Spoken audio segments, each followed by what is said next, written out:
Your wealth should also benefit us. Just because you've succeeded doesn't mean you can forget your duties to the family, Mandy. My mother's words sliced through the quiet elegance of the five-star hotel like a knife. My father nodded in satisfaction, and my sister Kristen briefly lifted her eyes from her phone as if to say, well, of course. At that luxurious Christmas dinner table, I sat under the gaze of predators circling their prey. How did it come to this? It had all begun with an email I received a few weeks earlier. That day, I had just closed a major deal at my New York office. As I looked out over the skyline of glittering skyscrapers, I felt proud of what I had built with my own hands. Then, my phone chimed. The sender, my mother. Subject line, family Christmas celebration dinner. Honestly, I was confused. Since I'd left home, I'd had little to no real contact with my family. No matter what awards I'd earned as a student, my parents had shown almost no reaction. Handle your own affairs, my father had said before hanging up, when at the start of my business, I'd called in desperation for advice. After that, I never asked them for anything again. So why now? The email read, Dear Mandy, to celebrate your wonderful success, we've booked the finest place for our Christmas dinner this year. We want to share our pride in you as a family. Kristen is eager to see you too. Doubt swirled in my mind, but I couldn't deny the tiny spark of hope flickering inside me. Maybe, without me realizing it, my parents had changed, even if only a little. Perhaps this dinner could become a new beginning, one that might finally thaw the frost that had long frozen our family. I decided to take a chance on that fragile hope. I simply replied, I'll be there. I was unaware that I was accepting an invitation to a carefully laid trap. On Christmas Day, when I arrived at the hotel restaurant at the appointed time, my family was already there. My father wore a tailored suit. My mother was dripping with ostentatious jewelry. Kristen, absurdly out of place in that elegant setting, was busy taking selfies.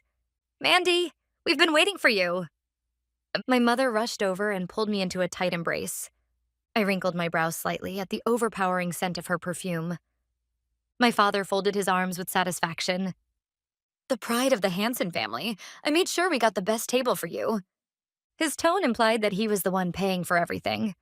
Behind his words, I could clearly sense the arrogance that said, You owe your success to me. As soon as we sat down, the flood of praise began. I read that article, The Consultant Leading the Next Generation. Do you know how proud I am to tell people I'm your mother? My mother gushed. You're proof that my parenting methods were right all along, my father said smugly, raising his wine glass. Wow, Mandy, what brand is that bag? Lend it to me sometime, Kristen added, finally glancing up from her phone. But only to inspect my accessories. I kept my polite smile. I could see right through their words. Compliments wrapped around thinly veiled expectations. The faint hope I'd carried was already collapsing into disappointment within minutes.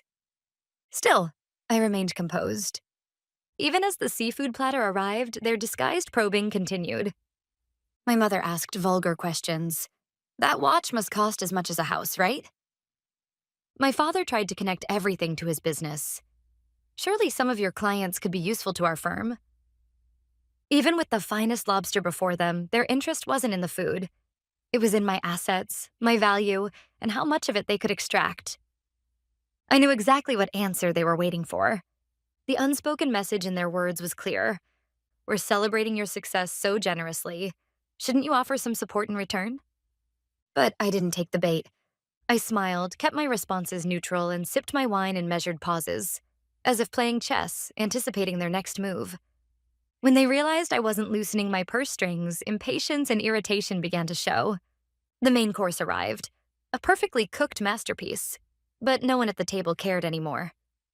My father frowned, stabbing his knife into the meat harder than necessary. My mother sighed dramatically, glancing sideways at me in silent reproach. As for Kristen, she had already given up on eating, idly poking at her plate with her fork while casting impatient, urging glances at our father, as if to say, hurry up. Their behavior was so predictably clumsy, it was almost comical. By the time dessert was finished, my father cleared his throat and finally got to the point. Mandy, those who succeed have a social responsibility, especially toward their family. Your success no longer belongs to you alone. At that cue, Kristen leaned forward eagerly, as if she'd been waiting for this moment. Exactly. So, I wanted to ask you something. I'm planning to move out next year, and I'd really love a nice apartment in Manhattan. With your income, the rent wouldn't be much of a burden, right? It was a shameless demand, thinly veiled in false innocence. And she wasn't done. Oh, and about my influencer work. I think it would totally blow up if I had your business expertise behind me. You could help me out, right? Of course, since we're family. I was hoping you'd do it for free. I drew a sharp breath, but before I could respond, my mother struck again. Your wealth should also benefit us. Just because you've succeeded doesn't mean you can forget your duties to the family, Mandy. At the now silent table, I slowly set down my napkin. Anger burned behind my calm exterior, but my voice remained perfectly steady. The control honed from years of negotiation, holding my emotions in check.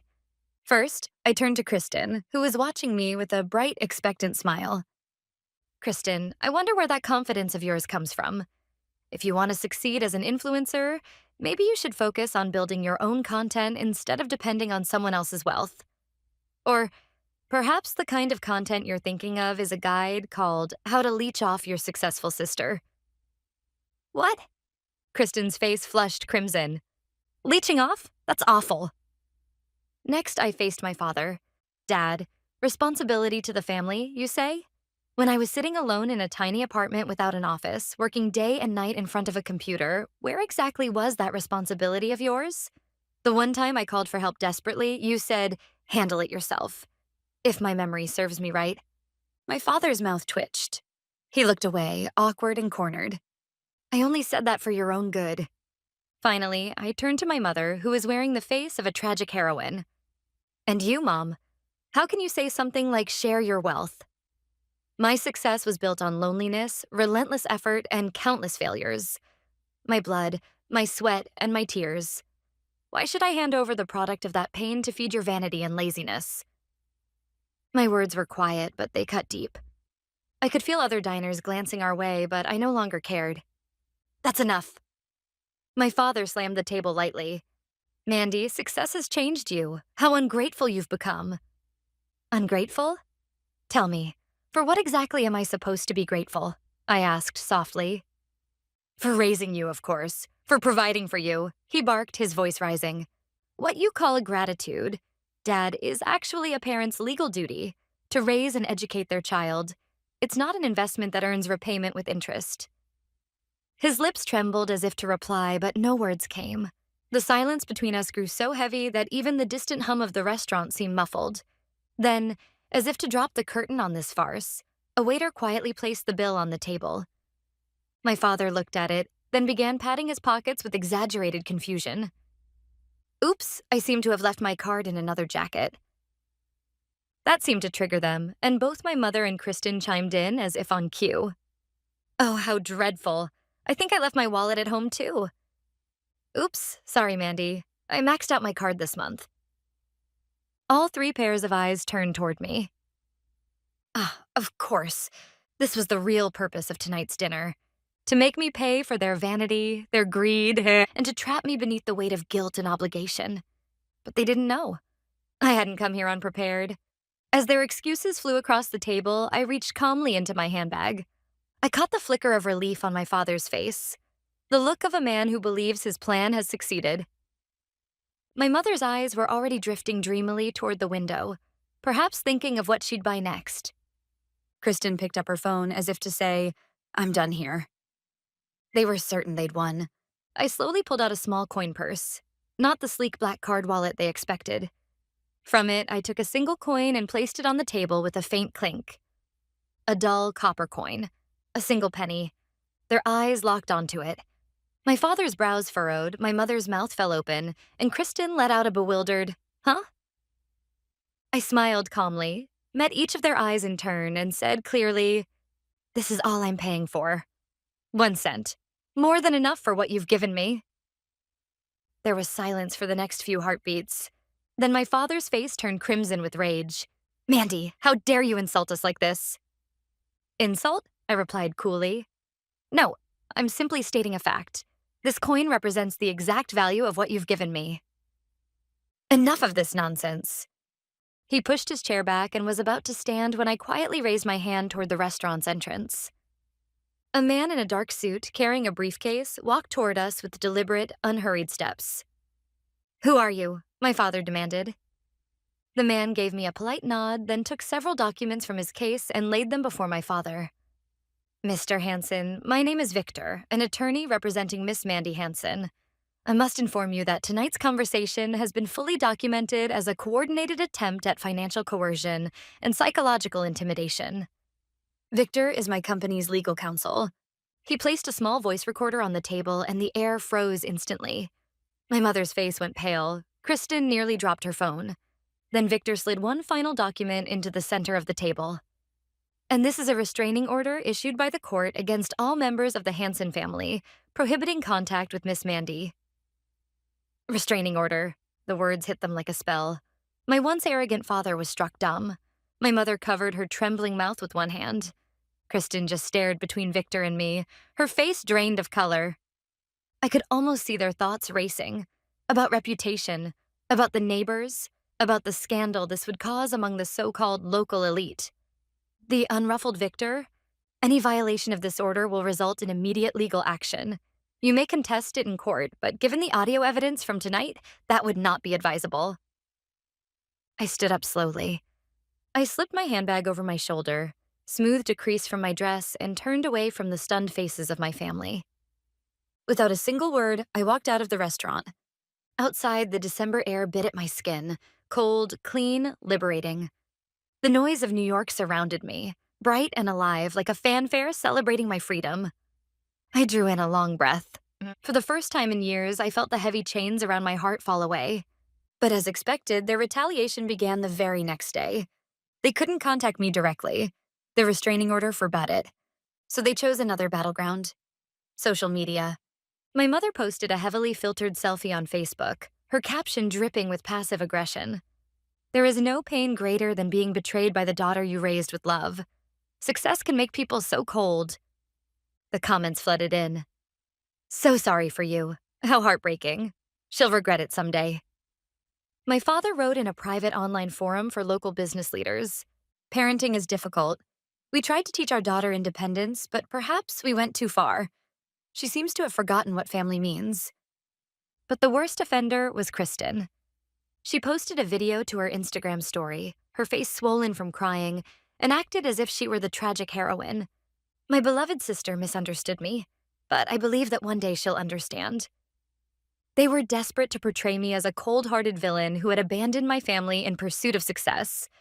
But once again, they underestimated me. For several days, I watched their little theater unfold in silence. A few friends and colleagues messaged to ask if I was okay. I replied simply, "I'm fine." No arguments and no explanations. I let the storm burn itself out. My silence only fueled their false narrative, emboldening them, making them louder, more dramatic, more reckless. And then the time came. I contacted Victor and set the second stage of my plan in motion. It took the form of an article, but not one written by me.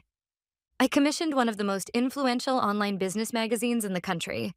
The title read, "Exploitation in the Name of Family: The Hidden Enemy Every Successful Person Faces." It was written as the anonymous confession of a successful woman. Every detail, every incident, every piece of evidence I'd provided through Victor was laid out, calmly, meticulously, without embellishment. Copies of the emails where they'd refused me help, records of their repeated financial demands, and of course, the full transcript of that Christmas dinner, the one captured on audio. The article also included commentary from experts on financial abuse and narcissistic parenting. It wasn't a personal vendetta. It was a carefully framed exposé, positioning the issue as a broader social problem faced by many successful individuals. The moment the article went live, it exploded. This feels like my own story. So, this is what people mean when they say your relatives multiply after you succeed. Because we're family. The most toxic phrase in the language. The comment section swirled with empathy, outrage, and reflection. My name appeared nowhere. But anyone who had seen my family's previous posts could easily connect the dots. Within hours, the tone in my mother's Facebook comments began to shift. "Are you sure your daughter's the only one at fault here?" After reading that article, I see things differently. My father's online circle fell silent. And Kristen's inbox was probably flooded with messages like, wait, is that article about your family? The fragile facade they'd built, the image of the poor, misunderstood family, began to crumble with a single article. They were being undone on the very battlefield they had chosen. It was poetic justice.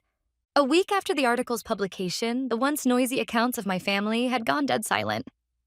My mother, my father, and Kristen had deleted every post, retreating completely. For people who prized reputation above all else, to be exposed online as the archetype of a parasitic family must have been unbearable humiliation. For me, peace had finally come. I focused on my work again, spending quiet evenings with friends I could trust. I will no longer let my family's unreasonable demands disturb my peace of mind. From my office, high above the city, behind walls of soundproof glass, I was completely insulated from their noise. Then, one afternoon, Victor called. Mandy, your father reached out. I stiffened slightly. He violated the restraining order? No, he asked me, as your representative, to arrange a meeting. Apparently, their company's in serious trouble. He explained that the regional firm my father had once ruled as a local magnate was collapsing, unable to keep up with the changing times. A risky investment had gone spectacularly wrong. They were drowning in debt, teetering on the edge of bankruptcy. Victor's voice remained steady. I assume he plans to ask for financial assistance. You're under no obligation to meet him, of course. I'll decline on your behalf if you wish. I turned toward the window, watching the skyline blur into thought. I could almost picture my father's defeated face. It would be easy to ignore him. After all they'd done to me, I had every right to let them fall. They had earned their ruin. But if I simply walked away now, nothing would change. They'd just find someone else to lean on, to drain, and the cycle would repeat. That wouldn't be the real solution I wanted. What I wanted was not revenge. It was closure. And to get that closure, I had to sit at the final negotiating table. Victor, set up a meeting, I said decisively, but it will be at my office, and the negotiations will be led 100% by me. This is not an act of sentimental mercy. This is my business. The final consultation with my most troublesome clients, my own family, was about to begin. A few days later, my father, mother, and Kristen appeared in the reception room of my office. They looked nothing like the people I'd seen at that Christmas dinner. Exhausted, diminished, almost fragile. My father's once proud suit looked worn and faded. My mother's gaudy jewelry was gone. And Kristen, for once, didn't have her phone in hand, her eyes fixed on the floor. Beyond the glass walls, my team worked efficiently, their voices a faint hum in the background. The people who had once tried to control me now stood in my office, waiting for my permission to speak. The irony wasn't lost on me. Mandy, my father's voice cracked as he spoke. We need your help. His trembling hands placed a folder on the table. A thick stack of documents lay before me, page after page of numbers bathed in red ink. It was a record of their collapse. My father began to speak, the words spilling out like a broken dam. A failed investment, a final notice from the bank, the looming threat of foreclosure. It was a pitiful confession, one that stripped him of every last shred of pride as a businessman. Beside him, my mother sat in silence, tears streaming down her cheeks. Kristen bit her nails until they bled. I listened without interrupting, and as he spoke, old memories rose unbidden from the depths of my mind. It was the day of my college graduation. I was the valedictorian. I remembered running to my parents, my diploma clutched proudly in hand. My father's first words were, "So you can finally be of use to the family." Not, "Congratulations." My mother had simply said, "I need to help Kristen pick out her dress." Barely even looking at me. When I launched my own company, it was the same. After countless sleepless nights of planning, the day I signed the lease on my first office, I had called my mother in excitement. She sighed and said, "Instead of walking such a dangerous path, why don't you just find a good man and settle down?" Not once had they ever looked at my ambitions or dreams and seen them for what they were. To them, I had only ever been a reflection in the mirror of their narrow values. "Please, Mandy." My father pleaded with me. "I'm begging you. Help us." I finally spoke. "Help you?" "Yes, I can help, but not for free." I glanced toward Victor. He slid a prepared contract across the table. What is this? These are the terms under which I'm willing to save you. I stood and moved toward the glass wall, gazing out at the skyline of New York. Then I turned back to face them. And, in a way, to face my past self. I'm not just offering money, I'm offering a new kind of relationship. They stared at the contract, stunned. I began to read the terms aloud one by one. My voice rang clear in the silence of the office. Article 1. The funds I provide will be considered a loan. Repayment terms will be determined in consultation with a financial planner of my choosing. This is not charity. It's business. My father looked up, but no words came. Article 2. Partial management rights will be transferred to a representative I appoint. Your reckless system must be dismantled and rebuilt from the ground up. That is the natural right of any investor seeking to protect their capital. My father's lips quivered. He knew what it meant. That the castle he'd built and rotted from within would now bear my flag. Article 3. You are strictly forbidden to use or mention my name, my company, or any details of my private life, on social media or elsewhere, without written permission. You will never again use me as a prop for your pride. My mother gasped. It was the moment I took away one of her favorite forms of validation. Article 4. All future financial matters or requests must be submitted in writing through my attorney, Victor. No emotional phone calls, no surprise visits. From this moment on, we will not act as a family bound by emotion, but as partners bound by a contract. Kristen finally raised her head, glaring at me. This is like treating us as strangers. Yes, that's right, I replied immediately. Because you've treated me worse than you would a stranger. So let's start from there. A clean slate as business partners governed by rules. And then came the final clause. Article 5. If you violate any part of this agreement, the loan is immediately revoked. Full management control transfers to me, and our relationship, personal and professional, is permanently severed. There will be no second chances. I pushed the contract toward them. Whether you sign or not is your choice. They looked at one another, speechless. The so-called family bond that had once bound me like a chain now held no power at all. Only the cold logic of business remained.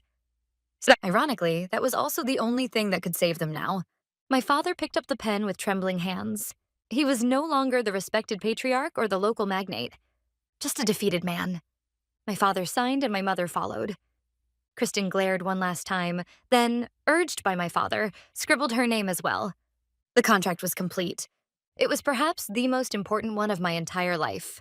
The long battle was finally over. 6 months later, my father's company was slowly rebuilding under the guidance of the professional team I'd assigned. He stepped down from management and now serves quietly as an advisor. My mother's social media account, once filled with showy posts, now features only photos of her garden. Kristen rented a small apartment on her own and is working part-time while trying to become an influencer. She never mentions my name again. All communication still goes through Victor. Once a month, I receive a report on the company's recovery, and nothing more. I finally have the peace I had always wanted. Steady, unemotional, and quiet. I haven't saved my family, nor have I punished them. I have simply reconstructed them. Rather than mourn what was broken, I have rebuilt it under new rules. We often excuse cruelty with the phrase, because we're family. But I've learned something. True family isn't built on endless tolerance. It's built on mutual respect. And when that foundation doesn't exist, you have to build it yourself.